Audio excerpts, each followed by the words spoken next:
Stop buying that blushing red peach. It's a gas-injected lie. If it gets soft on your counter, it's already ruined. The real secret hides in a yellow hollow. The industry prays you never flip over, and once I show you that dirty ground trick, you'll never waste money on sour fruit again. My name is Jeremiah Byler. I'm Amish, and I've spent my life learning the old world ways, the kind of hands on knowledge the English traded away for convenience. I don't read USDA grading charts. I don't use refractometers or sugar testing gadgets. I use my hands, my nose, and a few plain observations. Here's the part that should make you uneasy. The peach you buy at the big chain grocery store has been bred for one thing: surviving a truck ride from 1,000 miles away. Thick skin, hard flesh, and a color that turns from green to orange in a gas chamber. Ethylene gas, they pump it into sealed rooms to force a blush onto the outside while the inside stays as sour as a lemon. They call that ripening. I call it deception. And they price those rock hard imposters at $2, $3, $4 a pound, while perfectly sweet tree ripened fruit rots on small farms because the English won't buy anything with a single bruise. That $2 peach you pay for at the register, the grower sees maybe 15 cents of that.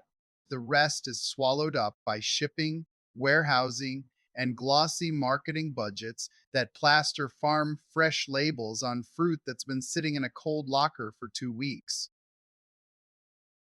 Let me explain what's really going on inside that fruit. A peach produces its own natural ethylene as it matures on the branch, but the sugar development, the sweetness, the juice, the deep floral aroma, that doesn't happen until the final 3 to 4 days on the tree. Those last 72 hours are everything. The starches convert to sugars, the acids mellow, the cell walls soften just enough to burst with that golden nectar you're craving. Those starches convert best when the nights stay above 60 degrees and the days hit the mid 80s, a narrow, perfect window that commercial growers completely ignore in favor of rigid harvest schedules. Commercial pickers go through those orchards when the fruit is still rock hard, sometimes a full week early, because they need to pack it into crates, ship it across state lines, and let it sit in a warehouse before it ever sees a display table.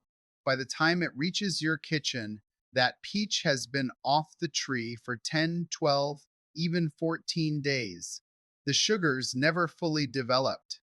It'll turn orange, it'll get soft, but it will never get sweet. That's a biological fact, not an opinion. You cannot ripen a peach after it's picked. You can only soften it. So how do you beat them? How do you walk into a market, or better yet, a roadside stand, and walk out with peaches that make your grandchildren ask for seconds?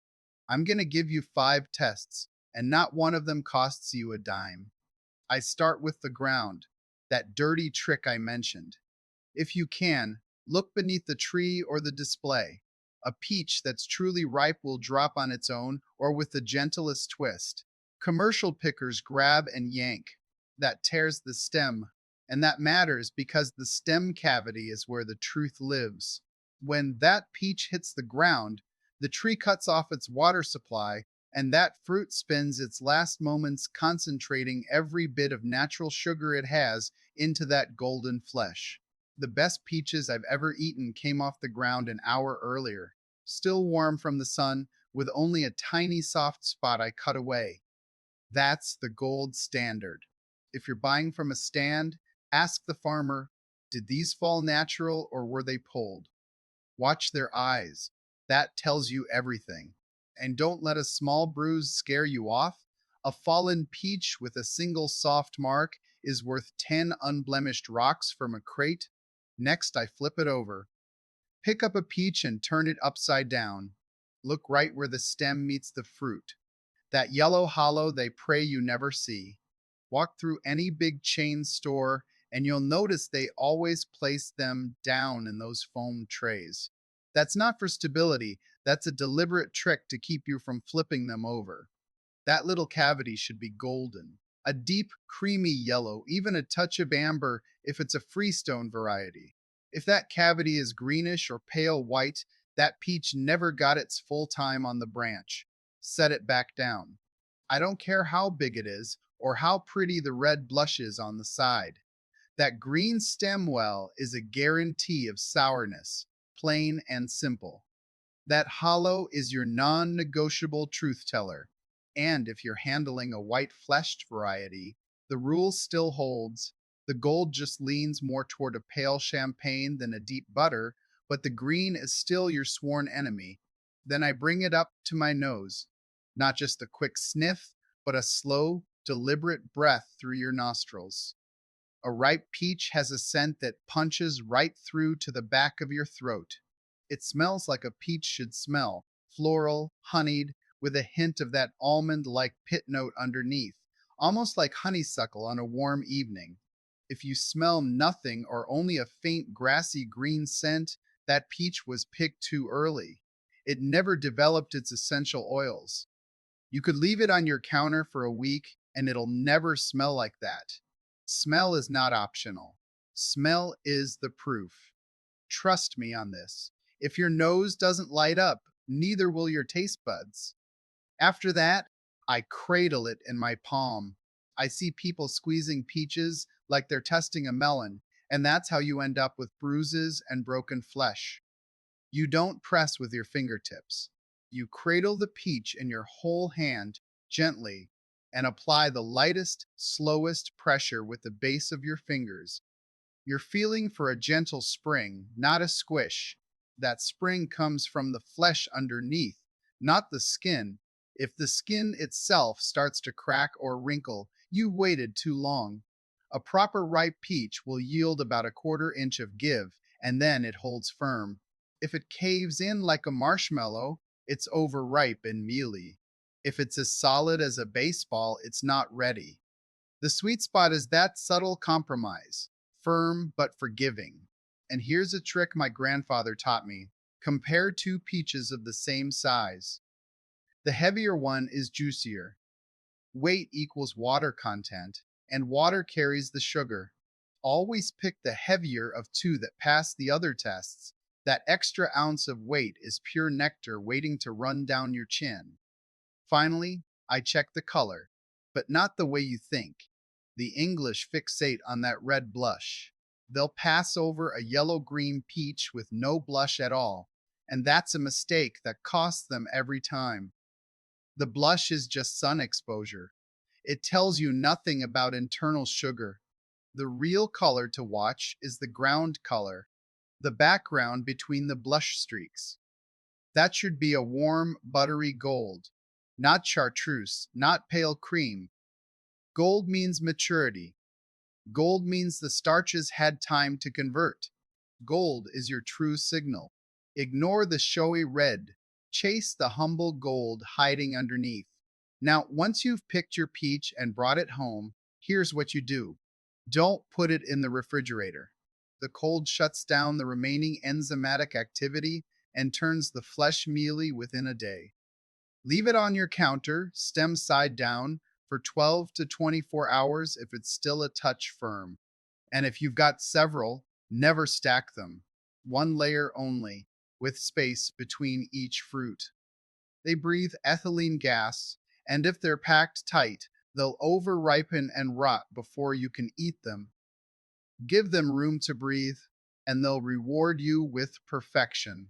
Now here's a secondary trick that I don't hear anyone else teaching, and it saved my family's harvest more years than I can count.